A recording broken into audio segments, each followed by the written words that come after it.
Have you ever thought of, or maybe even asked yourself, what is the best real estate market to invest in?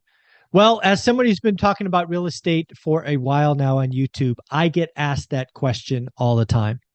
Now, my traditional answer is, frankly, it's the wrong question. I think too many of us actually spend time looking for the perfect market and get nowhere. I believe the answer is get a buy box, learn the buy box, learn average, and then do great deals.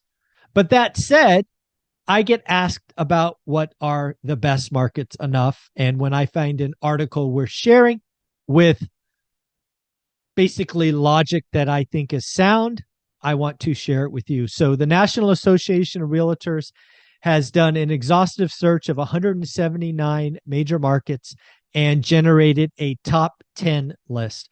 We are talking housing affordability, inventory, migration, wages, all things of that nature. So what I'm going to do is we're going to bring up this list. We are going to look at it together.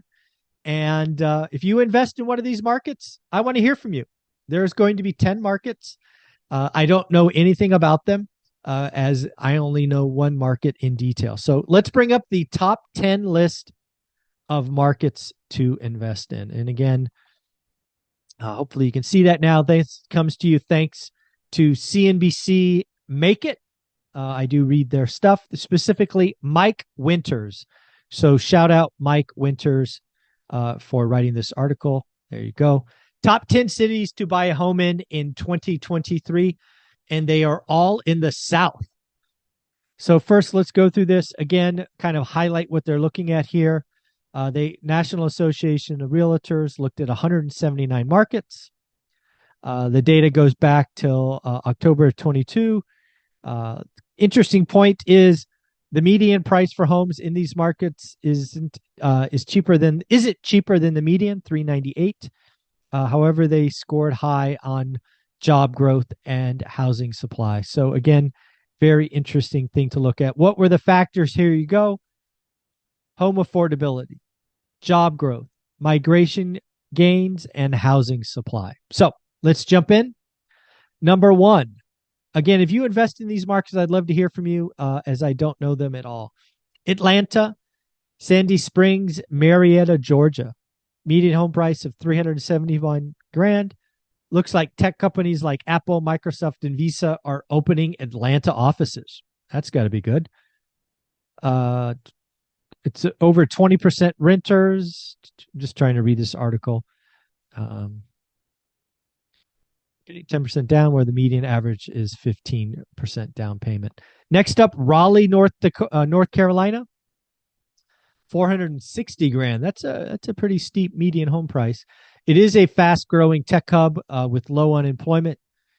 It'll be interesting to see if Raleigh is affected at all, or maybe not, by the tech layoffs that we have going on in 2023. Median home price near 500K. It's the most expensive. That makes sense. Most expensive in the top 10.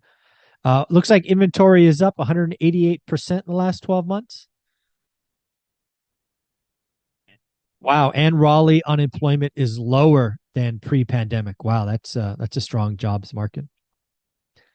Next up, you got to have Texas, right? Dallas, Fort Worth, Texas, 390K. Another emerging tech hub. Again, we'll see like Raleigh if it's impacted at all by the tech layoffs that we have.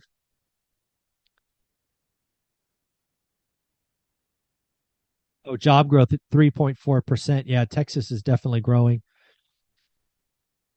Inventory is less than the national average. That makes sense to me with what I've been reading about Texas. Oh, this is interesting. Arkansas, Missouri. Fayetteville, Springdale, Rogers, Arkansas, Missouri. Home to 3 Fortune 500 companies: Walmart, Tyson Foods, and J.B. Hunt. Interesting. Oh, second in housing affordability. Population growth, 2%. That's good. And homes are cheap, second only to Huntsville, Alabama. It's funny. About 2 years ago, maybe 2.5 years ago, I was asked if I had to pick a market outside of Fresno, where would I go? And I actually said Huntsville, Alabama. So looks like that would have been a good guess 2.5 years ago.